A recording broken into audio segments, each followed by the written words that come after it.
Hello everybody, today I'm gonna rank the top 5 gambits that sacrifice a metric ton of material. Alright, so coming in at spot number 5, we have one of the more calmer ones that we have today, the Halloween Gambit, and it comes out of the 4 knights, so e4, e5, knight f3 attacking, knight c6 defending, and after knight c3 and knight f6, we get the 4 knights. And here we play the Halloween Gambit with the sacrifice, knight takes on e5.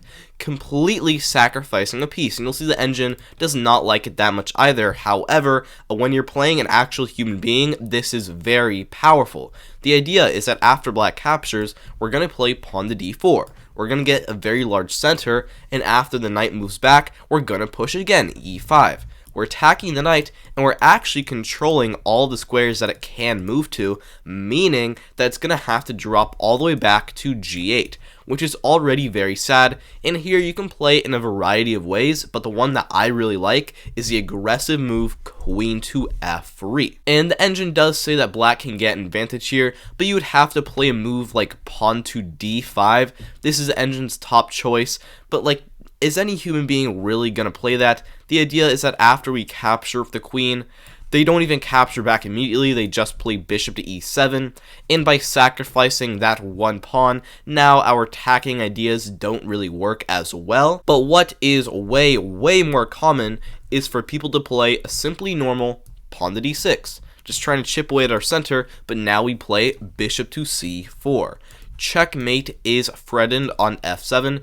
If black just plays like queen to d7 to defend here, then after a simple castles, we are doing very well. And even though we are still down a piece for only one pawn here, the engine's actually not hitting our position too much, and now black has a really awkward queen on d7 with very little development, so I think you're doing very well there. But if black tries, let's say bishop to e6, to defend here, you now have a very nice line. You actually capture on b7 here, capture the pawn, and if black captures your bishop, you're doing very well. After queen to c6 check, you're attacking the king, and black actually just cannot block here because then the rook in the corner is lost. So instead they would have to run their king up to e7, and now you take on c4, and once again you're only down 1 point of material, but you are doing super well here because the king is on the e7 of all places. And one crazy line is if black captures here, the engine's top choice is a bishop to g5 check, trying to skewer, and after f6, simply long castles here. And you can completely sacrifice the bishop because capturing e5 is just not going to be something that black can handle. Alright, so coming at spot number 4, I have the Bertin Gambit, which comes after e4, e5, and pawn to f4, the King's Gambit, and black accepts it. We now play knight to f3, prevent any queen checks, and black goes for the Cunningham defense, which is the move bishop to e7. The point, they're trying to play bishop to h4 check and really annoy us by getting onto this weak diagonal, at which point we're actually just going to ignore it. We play bishop to c4 here, and after black plays this check, we're not going to meekly move our king over to f1, but instead we fearlessly play the move pawn to g3. And this is the Bertin Gambit. At first, this might look completely insane because black can capture, and now they're threatening all types of discoveries here, and it can get very bad, very fast, but here we instead play the move just castles. I mean, this is so funny, and the idea is that after black captures another pawn, we don't actually need to recapture this guy at all. We simply play king over to h1. So black here is up 3 entire pawns, but black isn't actually doing that great here either, since their advantage is not even of 1 pawn according to the engine. The reason for that is that their position is not properly equipped to deal with the various bishop takes on f7 and knight takes on h4 threats. Let me show you how bad this can get very quick. If black plays knight to f6, well, this already doesn't work. You can capture the bishop, the queen is undefended, you're already winning. If they try, let's say bishop to g3 and try to defend their pawn, you sack on f7. You completely sacrifice the bishop, black captures back, and after knight to g5 check here, double check actually, even though black is up 5 points of material after king to e8, we have such a dominating position. Here, the best move is a simple pawn to d4. defending the knight with the bishop, not even jumping to f7 right away, and now we have various queen to h5 and queen to f3 threats, and black is going to have to survive the upcoming onslaught. And once again, we get a gambit where the top line is something that a lot of people are not going to know. The best move here is pawn to d5 to just sack the pawn right away, and after we capture, black can now play knight to f6, and their development is now properly going to be able to defend against us, but the game is still going to go on. Let's say now you sack on f7, king takes back, and now you can capture on h4 here, and even though the engine does prefer black here, they're now only up 1 point of material, and their king is still stuck on f7, and I still think you have a really good attacking game in this position. Coming in at spot number 3, I have the Nakhmanson Gambit. It comes after e4, e5, knight to f3 attacking, knight to c6 defending, and pawn to d4, the Scotch game, but after black captures, we're not actually going to recapture right away, but we're instead just going to play bishop to c4, the Scotch Gambit. Now black here plays knight to f6, attacking the pawn, but we do not need to actually defend it at all, we just castle, so black captures here, and in this gambit, black is up 2 pawns here, but we do not stop. We're going to play the ridiculous knight to c3 in this position. At first glance, this looks absolutely insane. How could this work? But after black captures, you can already see that after bishop takes on f7, it might not be all bad. And the idea of this sacrifice is that after black recaptures, they're temporarily up 7 points of material, which is just insane. However, now we do have queen to d5 check, and we're forking the 2 pieces. But after the king drops back, we don't actually want to capture back right away. We instead want to play rook to e1 first. And even though black is still up a monstrous 7 points of material, the engine's only given them a very, very slight advantage, which goes to show just how strong this gambit is. Their best line here is to go bishop to e7 blocking. Now we take on e4, and black plays pawn to d6, trying to get their bishop out. And here we add more pressure to the spin with bishop to g5. Attacking the bishop, not caring about the b2 pawn at all, and according to the engine, black's best move here is king over to f8.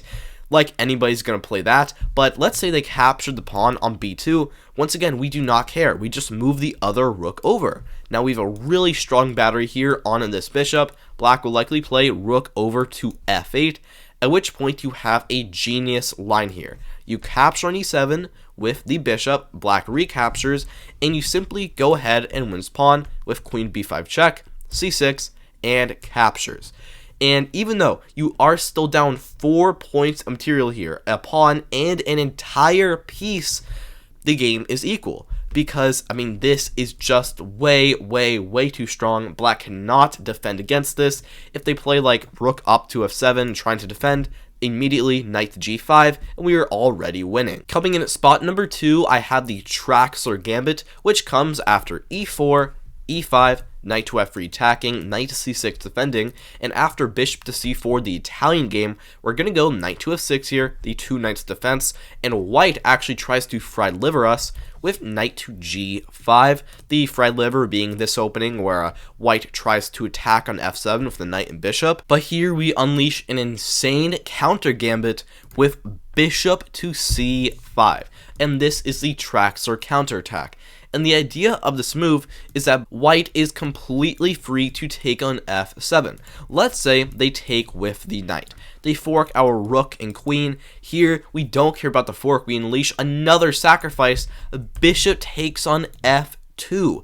Just completely insane here. White's best move is to not accept right away with king to f1, but if they do capture, I'll give one really crazy line here. We now capture on e4 with check, and after the king moves, their best move here is actually king up to e3, and this line gets insane. We now play queen to h4 to defend the knight, and fretting going to f5, and all sorts of nasty tactics. If white plays g3, we sack the knight. White captures back, queen to d4 check, and after king to f3, in all of this, in all the chaos, just castle.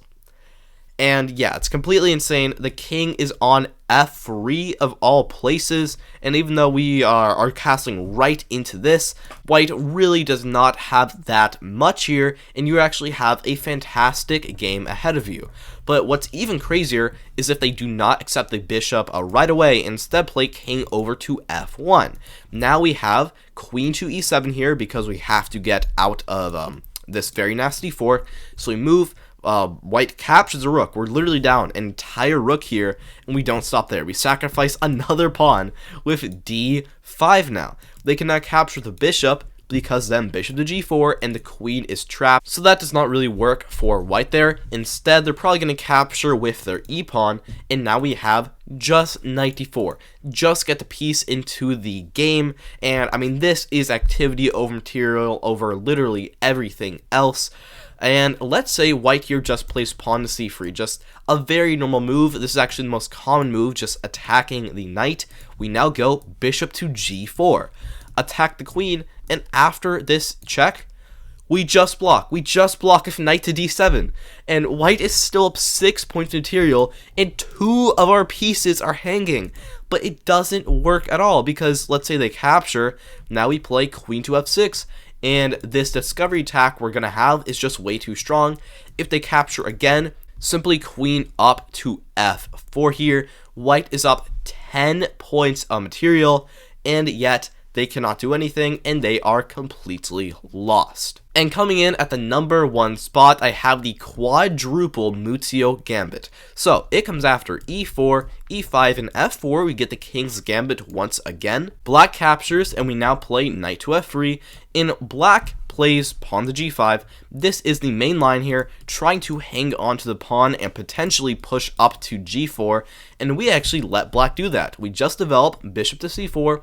Black now plays pawn to g4, attacking our knight. We cannot really move it away because then queen to h4 check gets really nasty for us. So instead, we sacrifice the knight with castles. Now black captures and we recapture, so we sacrificed 1 piece so far.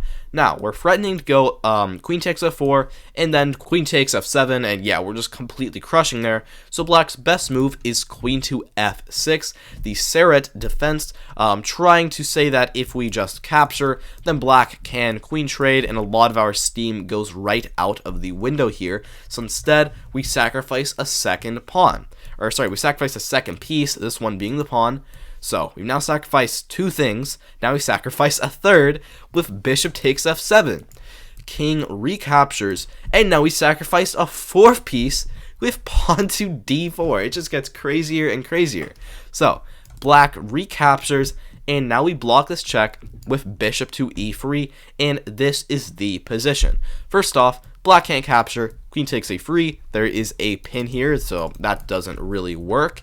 And the engine gives black's only way to defend as like queen to g7. The idea is after queen to f4, they can play knight to f6, and after bishop d4 and bishop to e7, black is actually holding here. However, after a simple like knight to c3, engine only gives black a very like slight advantage for the fact that they still are up 6 points of material, 2 entire pieces, but their pieces here are so bad that it barely even matters. But most likely black is not going to play that. Instead, what is much more likely is if black captures a 5th piece, you could call this a quintuple gambit, with queen takes on b2 here, but sadly this instantly loses. Queen takes f4 now, attacking the king, and if black lets us get this move with no backfire, or at least no attempt to survive, they cannot hope to go on living here. If they block with the queen, then simply queen to c4 check, and yeah, they're going to lose their queen, and the attack rolls on. That is terrible, so they're likely to try knight to f6 here, but now bishop to d4, attacking the queen, and also attacking the knight, so now we have 3 pieces attacking this knight here. If they capture, we can just recapture. That's the engine's best, but obviously it's not very challenging. Instead, most people will play something like queen to b5 here, but now we just have checkmate. And yeah, this just goes to show you how crazy and how careful black has to be here. Queen captures f6, king moves, we play another check, king moves, and now bishop to f6. They cannot escape, bishop blocks, queen takes, checkmate. Alright, thank you so much for watching. Like and subscribe for more videos like this. Let me know what you want to see next, and I hope you have a great day.